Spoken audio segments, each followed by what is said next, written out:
बकरा ईद पर कराची में सियासी, मजहबी और फलाही जमातों के कारकुनान खालें जमा करने के लिए खुसूसी टीमें तश्कील देते हैं। वो घर घर जाकर खाल लेते हैं और अपने दफातर पहुंचाते हैं। एक वक्त ऐसा था कि ये खालें बहुत महंगी बिकती थीं, लेकिन चाइनीज प्रोडक्ट्स आने के बाद अगरचे इनकी कीमत तो कम हुई, लेकिन ये धंधा अब भी जोरों शोर से जारी है। ताहम अब मामला पहले जैसा नहीं रहा, जब खालों के लिए शहर में तसादुम होता था, एक दूसरे पर हमले होते थे और खाल की पर्ची देते वक्त उनका जानवर ही मार दिया जाता था। कराची में खालों की सियासत का आगाज कब से हुआ, इसकी मद में मिलने वाली रकम से क्या होता रहा और ये काम क्यों किया जाता था, इस हवाले से सीनियर सहाफी फैजुल्लाह खान बताते हैं कि कराची में खालों के हसूल के लिए माजी में तसादुम देखा गया है। एमक्यूएम जब ताकत में थी तो उसकी ख्वाहिश रही कि वो ज्यादा से ज्यादा खालें जमा कर सके।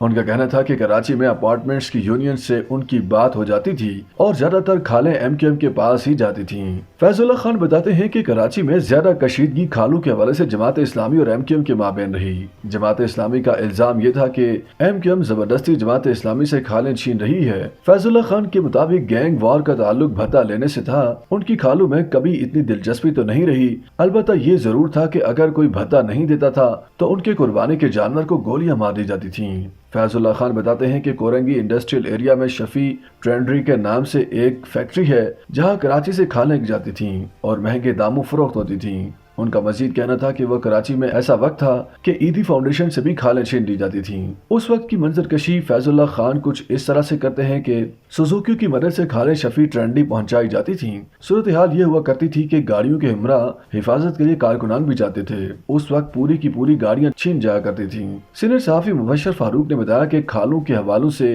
हुकूमत माजी में बाज तंजीमों पर इल्जाम लगाती रही कि खालों की मद में हासिल होने वाली रकम दहशत गर्दी में इस्तेमाल होती है। इन तंजीमों के खिलाफ ऑपरेशन भी होता रहा और खालें जब्त भी होती रहीं, जैसे कि एमक्यूएम के दौर की मिसाल है जिसमें बड़े पैमाने पर खालें जब्त की गईं। बाद अज़ां ये मामला अदालत पहुंचा। उस वक्त अदालत ने एमक्यूएम के हक में फैसला दिया था। मुबशर फारूक बताते हैं कि खालों को इकट्ठा करने का मामला 70 और 80 की दहाई से चला रहा है। अवाइल में इसका ताल्लुक मजहबी जमातों से था या मदारिस को जाती थी, फिर आया एमक्यूएम का दौर। जाहिर सी बात है, जिस जमात के पास ताकत आती है वो फिर अपनी ताकत दिखाती भी है। एमक्यूएम खालें खिदमत खलक फाउंडेशन के तहत जमा करती थी। उनका कहना है कि अवाइल में ये काम बहुत तरीके से किया जाता था। खिदमत खलक फाउंडेशन इसे बेचकर इसका पैसा मैयत, गाड़ियों, एम्बुलेंस सर्विस, अपने शोधा की माली मामलत या जेलों में मौजूद अपने कारकुनान के लवाहिकीन की मदद किया करती थी। मुबशर फारूक के मुताबिक बाज दफा ये भी देखा गया कि जमात इस्लामी का जिन इलाकों में होल्ड था वहाँ एमक्यूएम उनके सामने आई, टकराव होता रहा, लेकिन इस अमल को एमक्यूएम मरकज से कभी पजीराई नहीं मिली। इन लड़ाई झगड़ों को मना किया गया। चूंकि एमक्यूएम ने जमात इस्लामी और जमीयत उलमा पाकिस्तान या जमीयत उलमा इस्लाम की जगह ली थी तो तसादुम की फिजा बनी। पीपल्स पार्टी और मुस्लिम लीग की हुकूमतों में एमक्यूएम को खालें जमा करने से रोकने की कोशिशें की गईं और इस सूरत हाल में खालें भी पकड़ी गईं। उनके लोग भी हिरासत में लिए गए और मामला अदालत तक पहुंचे, जहां से एमक्यूएम को रिलीफ मिल जाया करता था। मुबशर फारूक कहते हैं कि गैंग वार का मामला अलग और इसका अरसा भी बहुत कम है। जब गैंग वार शुरू हुआ इस दौरान अमन कमेटी बनी और गुंडागर्दी होती रही, और इस गुंडागर्दी का ताल्लुक भी तंजीमी सतह पर नहीं था, बल्कि लड़कों के जो ग्रुप्स होते थे उनके आपस में होने वाली लड़ाई के नतीजे में ऐसे वाकयात भी रिपोर्ट हुए कि इनफरादी हैसियत में लोग जानवरों को गोली भी मार दिया करते थे। लेकिन गैंग वार का मजमूए के तौर पर खालों से कोई ताल्लुक नहीं रहा। सीनियर सहाफी शाह मीर खान कहते हैं कि मुख्तलिफ सियासी जमातों ने फलाही तंजीमों का लिबादा ओढ़कर खालें जमा करना शुरू की।